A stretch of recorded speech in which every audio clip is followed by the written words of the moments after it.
গপ্পপুর লোকালে আপনাদের স্বাগতম। গপ্পপুর লোকালের আজকের নিবেদন মতি নন্দীর লেখা ঘর। মতি নন্দী জন্মগ্রহণ করেন 10 জুলাই 1931 সালে এই কলকাতাতেই, আর মৃত্যুবরণ করেন 3 জানুয়ারি 2010 সালে। তিনি ছিলেন ভারতের তথা কলকাতার একজন বিখ্যাত বাঙালি লেখক। তিনি ছিলেন মূলত ক্রীড়া সাংবাদিক এবং উপন্যাসিক ও শিশু সাহিত্যিক। তিনি আনন্দ পুরস্কার এবং সাহিত্য একাডেমি পুরস্কার লাভ করেছিলেন তার বিখ্যাত উপন্যাস কোনি। আজকের গল্প ঘর। প্রধান চরিত্রে অমলা, প্রশান্ত ও প্রভাস। গন্তব্য স্টেশন গপ্পপুর। পরবর্তী স্টেশন গপ্পপুর।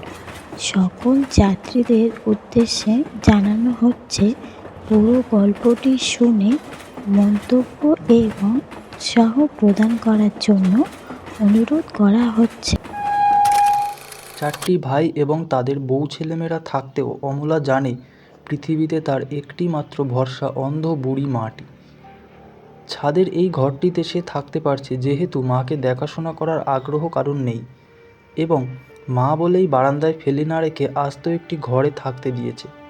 ছোট ভাই কমলের আজও বিয়ে হয়নি, কারণ আলাদা কোনো ঘর নেই। মা মারা গেলে, অর্থাৎ 3 তলার ঘরটি খালি হলে তার বিয়ের উদ্যোগ করা হবে। মেজ বউয়ের দূর সম্পর্কের আত্মীয়া একটি মেয়েকে পছন্দ করে রাখা হয়েছে তার জন্য। সিঁড়িতে পিছলে পড়ে মা যেদিন মাথায় চোট পেল, আহ, ও মা গো, গেলুম। সেদিন থেকেই অমলার ভাবনামা তো আর বাঁচবে না, তাহলে কি হবে। একদিন 15 টাকার টিউশনিতে যাওয়ার পথে এই কথা ভাবতে ভাবতেই সে হাজির হলো প্রভাসের বাড়ি। প্রভাস মক্কেলের সঙ্গে কথা বলছিল। অমলাকে দেখে অবাক হলো, কেননা গত 24 বছরের মধ্যে, অর্থাৎ প্রভাসের বিয়ে হওয়ার পর 5-6 বারের বেশি তাদের সাক্ষাৎ ঘটেনি। মক্কেলটি বিদায় নিতেই অমলা গম্ভীর হয়ে বলল, একটা ব্যাপারে পরামর্শ নিতে এলো। প্রভাস তার পেশাগত গাম্ভীর্য মুখে ছড়িয়ে তাকিয়ে রইল। মার অবস্থা তো গত কয়েক মাস থেকেই সুবিধের নয়। মারা গেলে আমি কি করব? কি করব মানে? আমার ভাইদের তো জানো, তখন আমি কোথায় দাঁড়াবো? ঘর জুড়ে থেকে কমলার বিয়ে বন্ধ করে আছি। ওর বিয়ের বয়স তো পেরিয়ে যাচ্ছে। মেজ বউ আমাকে দেখতে পারে না, অথচ মেজদাই সংসারের বড় খুঁটি। বরদা আর সুবল কোনো ক্রমে দিন চালায়। মা আছে, তাই আমিও আছি, কিন্তু মা আর বেশি দিন বাঁচবে না। মোটা পেন্সিলটা টেবিলে ঠুকতে ঠুকতে প্রভাস পেশাদারি পরামর্শ দিল, তোমার উচিত খোরপোশ দাবি করে মামলা করা। বহুদিন আগেই অবশ্য করা উচিত ছিল। কিন্তু স্বামী তো আমায় ত্যাগ করেনি, আমিই চলে এসেছিলাম। শুনেছি আবার বিয়ে করেছে। তোমরা যখন ডিভোর্স করোনি, তাহলে আইনের চোখে সে বিয়ে অবৈধ। তুমিই তার বৈধ স্ত্রী, আর কে কাকে ত্যাগ করেছে সে নয় উকিলে বুঝবে। মোট কথা, তোমার ভরণ পোষণে সে এখনো বাধ্য। অমলা ঘাড় হেট করে চিন্তা শুরু করলো। প্রভাস নাগারে ঠকঠক করে যাচ্ছে। দেমাগ দেখিয়ে যার কাছ থেকে চলে এসেছে, এই 22 বছর পর তার কাছেই হাত পাততে হবে, এটা ভাবতে অমলার অস্বস্তি হচ্ছে। অন্য কিছু উপায় যদি একটা ব্যবস্থা করা যায়। কি রাজি নও? তাই তো ভাবছি। মামলা টামলা না হলেও কিলদেরি বা চলে কি করে? 2-4টে ফি তো খাবোই। মামলা করার টাকা কোথায়? তা তোমাকেই দিতে হবে। গম্ভীর হলো প্রভাস। পেশাগত গাম্ভীর্যটা আবার মুখে লাগিয়ে বলল, আগে তুমি বরং দেখা করো, কি বলে শোনো। যদি কিছু করতে রাজি না হয়, তখন মামলার কথা ভাবা যাবে। ও কোথায় থাকে তা তুমি জানো তো? বাড়ি জানি না, ভাড়া বাড়িতে থাকে। তবে দোকানটা জানি, মনোহারি দোকান, বাগবাজারে। তাহলে আগে সেখানে গিয়েই দেখা করে কথা বলো। অমলার মনে হলো তার থেকে বরং মামলা করাই ভালো। সামনাসামনি দাঁড়িয়ে আমাকে খেতে পড়তে দাও বলার মতো লজ্জা আর কি থাকতে পারে? কিন্তু মামলার খরচ কে দেবে? মামলার খরচ তুমিই দাও না। অমলার অজান্তেই শটটা কাকুতির মতো শোনালো। আমার ফি নয় আমি ছেড়ে দিলুম, কিন্তু কোর্ট খরচ তো আছে। হঠাৎ উত্তেজিত হয়ে উঠল অমলা।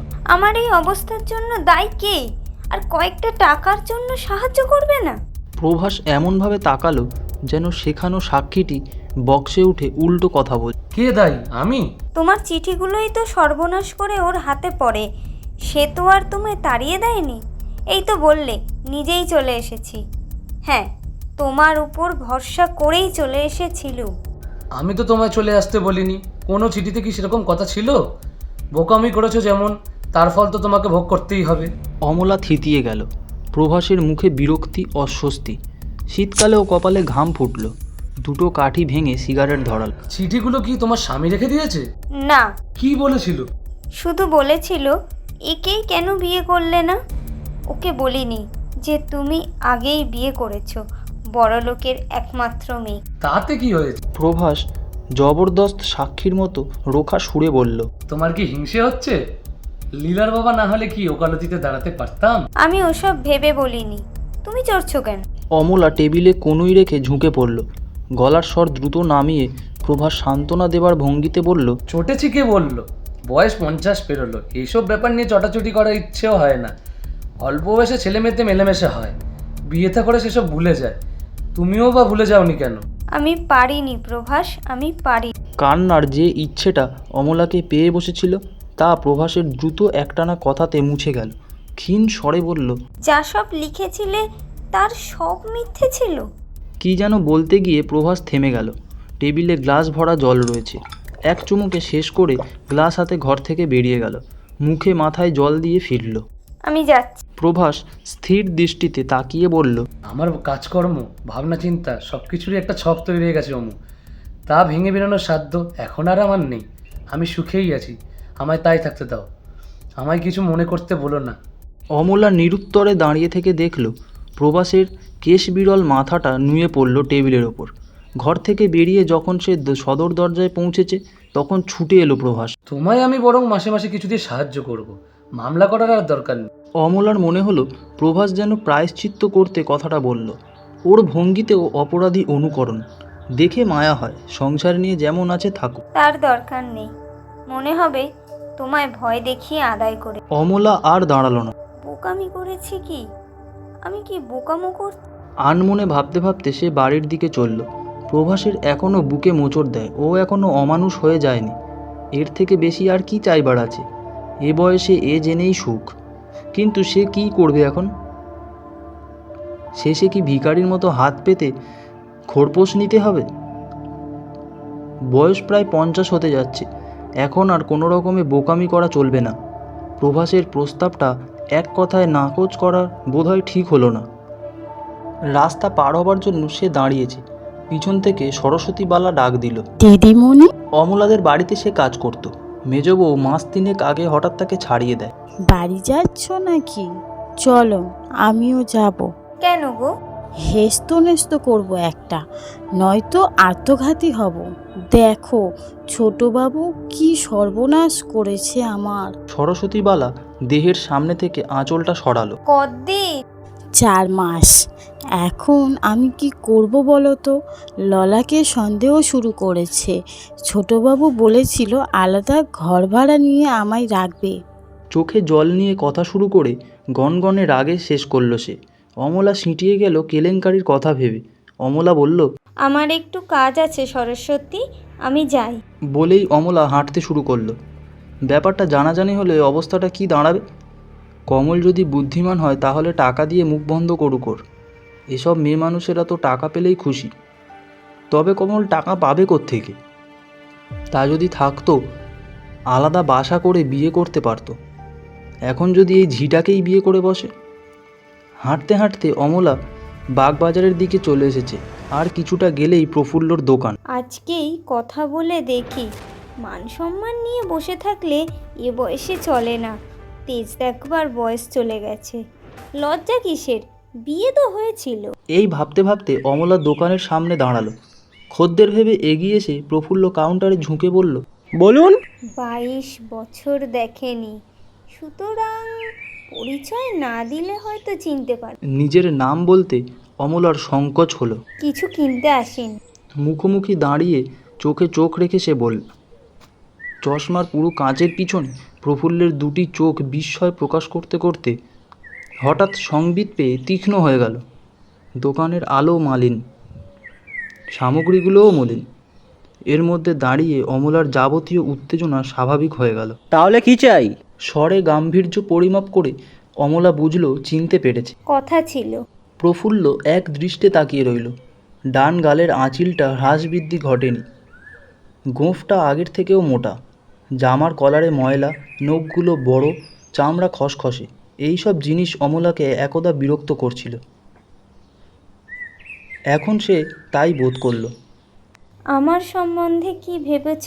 স্পষ্ট করে উচ্চারণের জন্যে অমলা কেটে কেটে বলল, আমার তো ভাবার কথা নয়। স্ত্রীর সম্পর্কে স্বামী ভাববে, এটাই তো নিয়ম।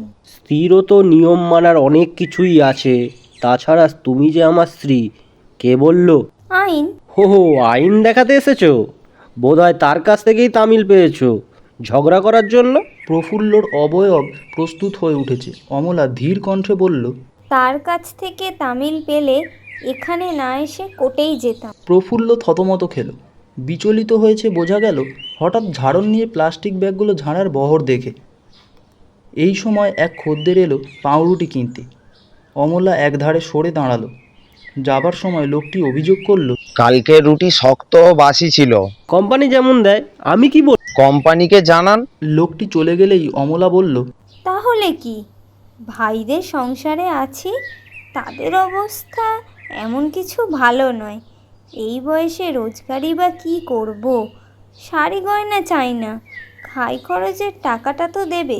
কেন, আর কেউ দেখবার নেই? আর কেউ মানে?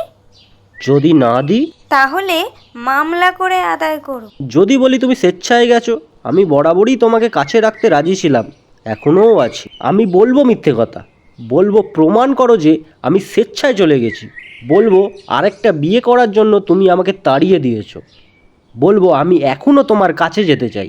এ সবই তো মিথ্যে কথা। তোমাকে নিয়ে যাবার জন্যে কি তোমাদের বাড়ি আমি যাইনি?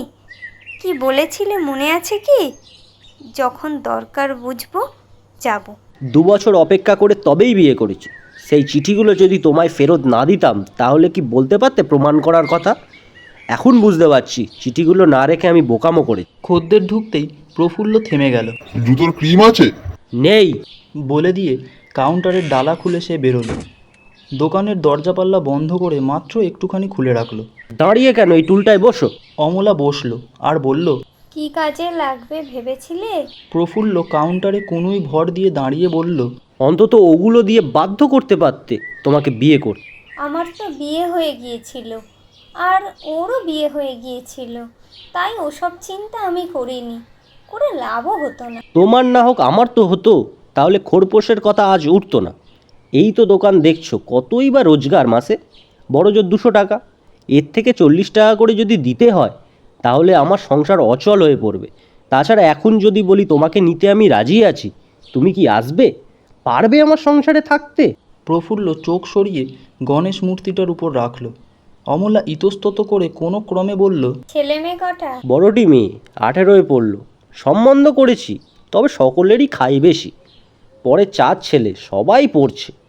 আর এই আয়ে চালাতে পারি না অমলা, ভিখিরিরও অধময়ে থাকি, বুঝলে? করুণভাবে প্রফুল্ল তাকিয়ে রইল। অমলা বাধ্য হলো অন্যত্র তাকাতে। ওরা কি আমার কথা জানে? হ্যাঁ জানে। কি বলে? তোমার নিয়ে কোনো আলোচনাই হয় না। আর কেউ কিছু বলে না? গীতা তোমায় শুধু একবার দেখতে এসেছিল। আমি বলেছিলাম কি না তুমি ওর থেকেও বেশি সুন্দরী? অমলা উঠে দাঁড়ালো। প্রফুল্ল ধর্মড়িয়ে সিধে হয়ে বলল, এই, চললে? হ্যাঁ। তুমি কি করবে? কি আর করব, আমাকে তো বাঁচতে হবে। তোমরা সবাই বলছো বোকামি করেছি, এখন মনে হচ্ছে সত্যিই হয়তো তাই করে ফেলে। তুমি দাবি করবে, তা অবশ্য পারো, কিন্তু সেটা ফাঁকি দিয়ে ঠকিয়ে নেওয়া ছাড়া আর কিছু হবে না। কি করেছো স্ত্রী হিসাবে যে জন্য দাবি জানাতে পারো? ফ্যাকাশে মুখে শুনে যাচ্ছিল অমলা। প্রফুল্লের ভাবভঙ্গিতে ভয় পেল, হয়তো ঝাঁপিয়ে গলা টিপে ধরতে পারে। দরজার দিকে এগোতেই প্রফুল্ল দরজা আটকে দাঁড়াল। যেতে দাও, নইলে কিন্তু চেঁচিয়ে লোক জড়ো করো। অমলা, আমার এই সংসারে সামান্য আয় ভাগ বসিও না, জোর হাতে মিনতি করছি। ছাপোষা মানুষ আমি। তাহলে আমি কি করে বাঁচবো? এই বলে প্রফুল্লকে ধাক্কা দিয়ে সরিয়ে অমলা রাস্তায় নেমে এলো। ওর সঙ্গে যাওয়ার জন্য কয়েক পা এগিয়ে, দোকান কি খোলা আছে? খেয়াল হতেই প্রফুল্ল দাঁড়িয়ে পড়ল। অমলা ঊর্ধ্বশ্বাসে হেঁটে শীঘ্র দূরে চলে যেতে যেতে ভাবল, এমন একটা জায়গা কি কোথাও নেই যেখানে মাথা কুটে রক্তারক্তি করা যায়? বাড়ি ফিরে অমলা নিঃসাড়ে দোতলায় উঠল। মেজ বউয়ের ঘরের দরজায় তালা, বোধহয় সিনেমা দেখতে গেছে। বড় বউ দালানে বাচ্চার দুধ গরম করছে।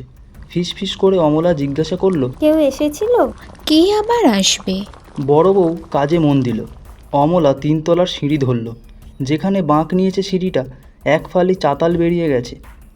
কমল তার ক্যাম্প খাটে শুয়ে আছে, দেয়ালের দিকে মুখ ফিরিয়ে। ওর পাশ দিয়ে পা টিপে অমলা উপরে উঠে গেল। মাঝরাতে অমলার মনে হলো সিঁড়িতে কি যেন একটা হচ্ছে। বিছানা থেকে উঠে পা টিপে সিঁড়ির মাথায় এসে উঁকি দিল।